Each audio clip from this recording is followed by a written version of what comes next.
Hi, I am AB Siddiq. I am a PhD student at UC Riverside. I will be presenting our work on unsupervised paraphrasing. This work was done in collaboration with Professor Samit Omak and my PhD advisor, Professor Vigalis Aristides. To understand what is a good paraphrase, let us see a concrete example. For the given sentence, how can I work in Microsoft? One of the many possible good paraphrases for this sentence is, how do I get a job at Microsoft? We see that both sentences have the same meaning, but different wording is used and they are fluent. By fluent, I mean syntactically and lexically correct. For a given input sentence, a good paraphrase is a sentence that preserves the input meaning, has different wording, and is fluent. Paraphrasing has applications in many NLP downstream tasks such as question answering, information retrieval, text summarization, conversational AI, and so on. I will briefly talk about a few real examples where paraphrasing can be helpful. Paraphrasing can boost the performance of the question answering systems, as one question can be asked in many possible ways, which are in fact paraphrases. For example, a recent EMNLP paper leveraged paraphrasing to achieve state-of-the-art results on many QA datasets. The paraphrases for a given question enabled their model to achieve these results. Similarly, in abstractive text summarization, after extracting summary sentences, an abstractor module, which is in fact a paraphrase generator, was employed in a recent ACL paper. Last but not the least, paraphrasing can improve the NLU component of chatbots, especially in the scenario where a bot is unable to understand a user utterance. The bot can internally generate paraphrases of the user utterance and try to make sense out of those before responding with, "Sorry, I did not understand." Supervised approaches have shown tremendous success in many computer vision and important NLP tasks, such as neural machine translation. Inspired by this success, supervised methods were also used to solve the problem of paraphrasing. However, unlike NMT, there are not many parallel datasets for paraphrasing, and existing ones are small and domain specific. Moreover, producing high-quality parallel datasets for training supervised paraphrasing model is expensive and laborious. Even after this much effort and money, supervised paraphrasing models do not generalize well to other domains, since unsupervised domain adaptation approaches have not shown good results, which calls for exploring unsupervised methods for paraphrasing. Although unsupervised paraphrasing is still in its infancy, yet it's already outperforming the domain adapted methods.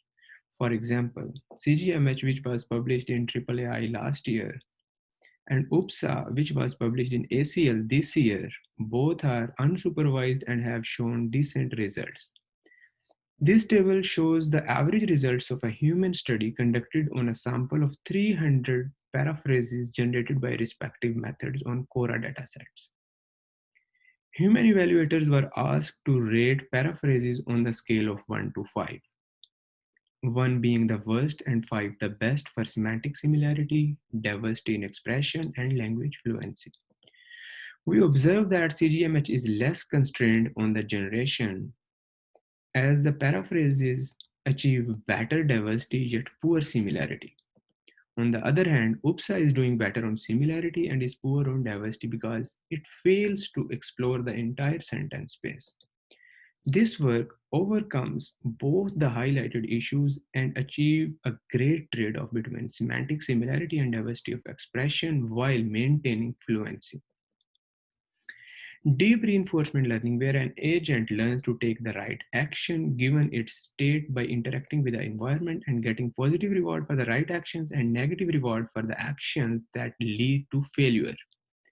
It has shown great success in a wide range of tasks such as playing Atari, mastering the game of Go, and so on.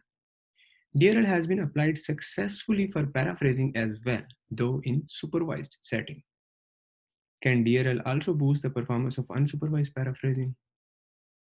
In the paraphrasing task, the agent is expected to generate a token, which is a word in this context, given the state of the deep neural network. Employing DRL for paraphrasing in the unsupervised setting is non-trivial because of the following challenges. Number one, paraphrasing, like any generation task, is a multi-step prediction problem, at every time step, the agent has to pick a word from the whole vocabulary, which results in exponential paths that the agent can take, and that raises the problem of reward sparsity. That is, most of the paths don't yield good rewards. Number two, whatever the model predicts at time step 1 needs to be passed to the next time step. A wrong prediction, which is very common in the early exploration phase of the DRL, accumulates the error to the subsequent time steps, which makes convergence to a high reward even more challenging. Number three, since reward is the only signal to train DRL agents and we don't have access to the reference sentences, so we need a reward function to quantify the quality of the generated paraphrases in absence of the reference sentences. Next, I will be explaining how addressing these challenges in fact results in a DRL model that adequately solves the problem of unsupervised paraphrasing. To overcome these challenges and make DRL work for unsupervised paraphrasing, we propose a progressive approach to train DRL agent. Our proposed progressive unsupervised paraphrasing, also called PUP, consists of three phases. First, we have the pre-train phase. In pre-train phase, the DRL agent acts according to variational autoencoder trained in an unsupervised fashion. This step saves the DRL agent from initial random and expensive exploration. The transition phase. In this phase, we gradually allow the DRL agent to act according to its policy. This phase ensures that errors don't spill over to the following time steps. The DRL phase. This is the classic DRL step where reward function leads the agent to take the right action. To this end, we propose a reward function to capture all the attributes of a good paraphrase based on the NLP literature when we don't have access to the reference sentences. Next, we look into the details of each phase. In the pre-train phase, we use a variational autoencoder that is already trained in an unsupervised way. VAE has been used to sample sentences from the continuous space. Basically, VAE provides a starting point that is better than random. Specifically, at every time step, instead of taking a random action, the DRL agent takes action according to VAE. Basically, agent just imitates VAE's actions. To see how it works in practice, let us see a very simple example. The input sentence is, how can I work in Microsoft? And the VAE sample for this sentence is, how can I serve in Microsoft? I will just go over the decoding steps of the sec-to-sec decoder. The sec-to-sec decoder is initialized with the last hidden state of the encoder, and we pass SOS token as the input at the first time step. We will ignore the prediction of the sec-to-sec encoder or the DRL agent and instead pick the output of the VAE for the first time step. At time step 2, we pass VAE's output from time step 1 as input and again act according to VAE. Similarly, pass VAE's output to next time step and keep it doing until end of sequence token is generated. At that point, reward is computed, loss is back propagated. Essentially, this provides a warm start to the DRL agent and can be thought of as weak or distant supervision. This step is crucial for the eventual success of the DRL agent, as we also show in the experiments. The transition phase. In this phase, we allow the agent to progressively start acting according to its policy. We observe that the first few words are more critical than the last ones, as a wrong prediction in the beginning accumulates the error to the following time steps. So we start allowing the agent to pick last few tokens according to its policy gradually. To be concrete, let us see how the action will happen at epoch number 11 for the same input sentence and VAE sample. If maximum sentence length M equals 15 and epoch omega 11, we pick 15 minus 11, 4, first 4 tokens from VAE and rest according to agent's own policy. So At time step 5, we pick according to the agent's policy. For example, the agent selected word at this time step for the given example. Still, at next time step, we don't pass agent's predicted token. Instead, we pass VAE's token from the previous time step to avoid error accumulation. This kind of mechanism in the supervised setting is called teacher forcing. Since we don't have access to the ground truth and we are using VAE as a noisy supervision, this can be thought of as distant or weak teacher forcing. Again, the agent picks according to its policy, but still VAE's output is passed to the next time step. Although both are same here, upon completion of the sequence, we compute the loss and do the back pass. Gradually, we also allow agent's prediction to be passed to the next time steps. This calculation is also similar to the previous, but L times slower and probabilistic. For example, somewhere around epoch number 120, we start as usual.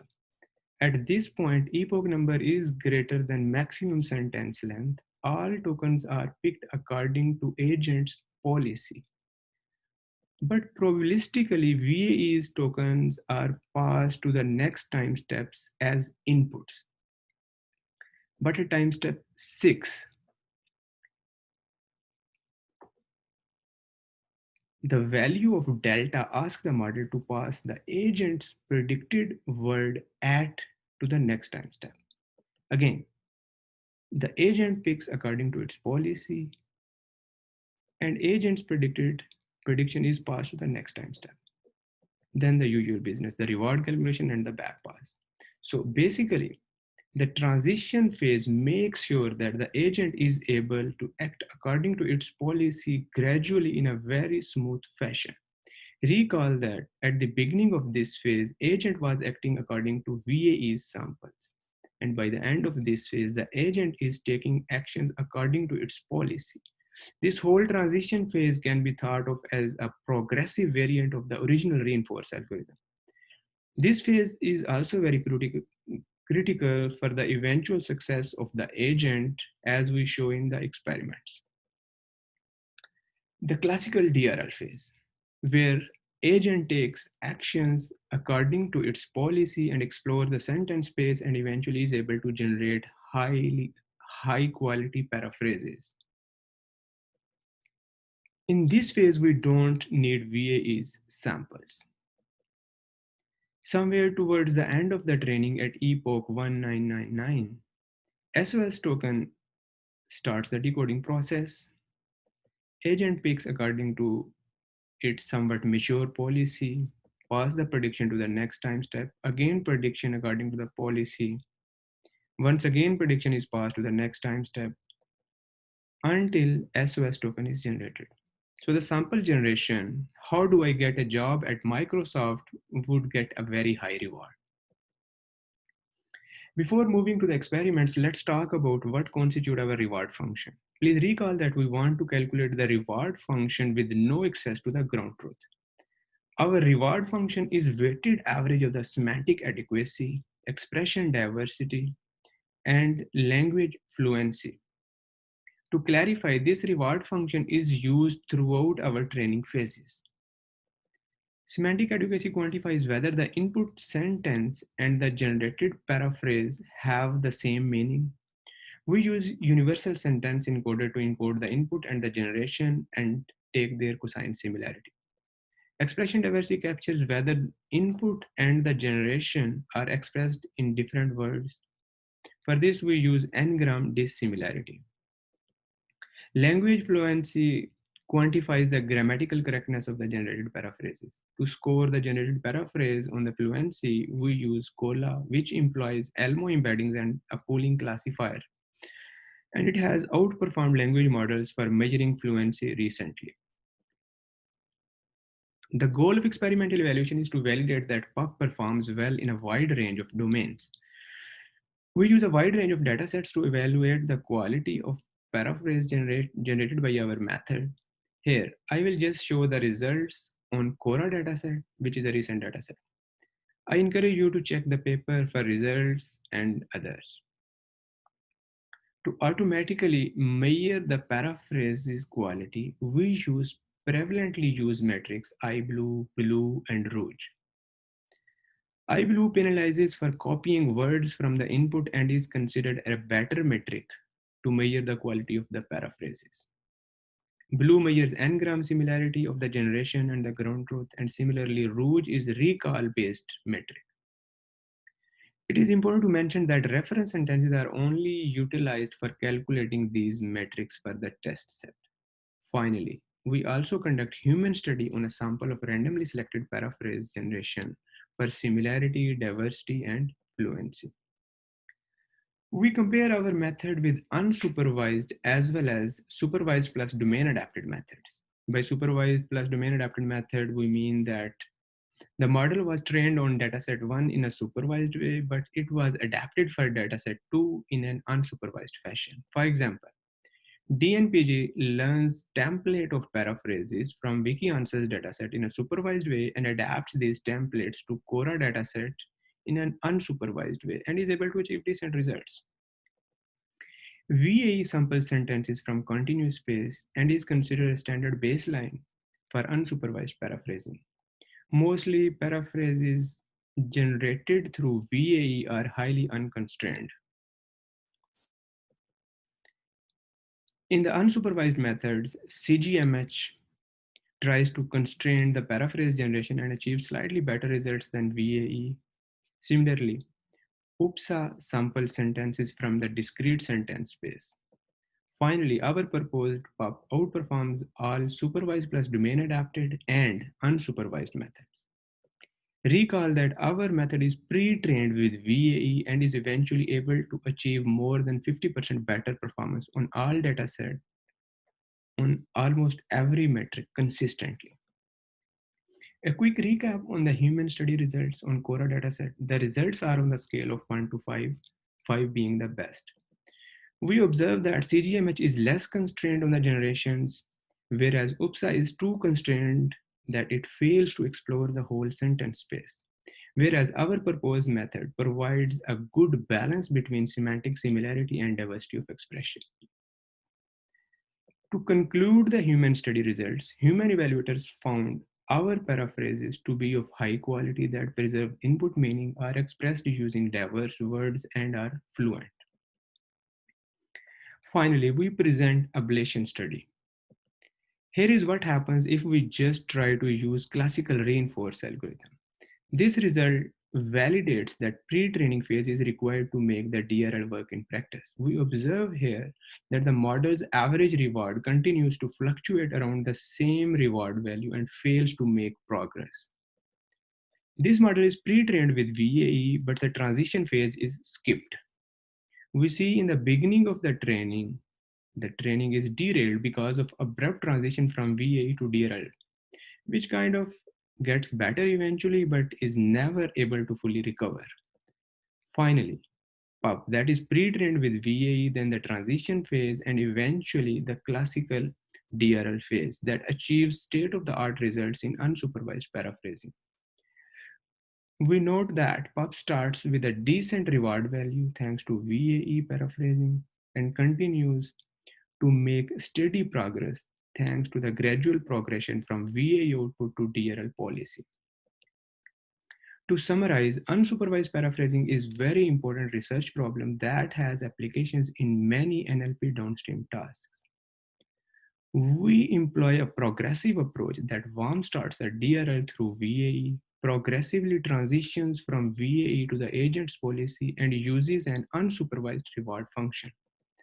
Our approach not only outperforms existing unsupervised and supervised plus domain adapted methods on automatic metrics, but also our paraphrases are rated the best by human evaluators. We are further investigating whether this kind of progressive approach can boost the performance of other NLP tasks. With that, I conclude my talk and I'm happy to take questions.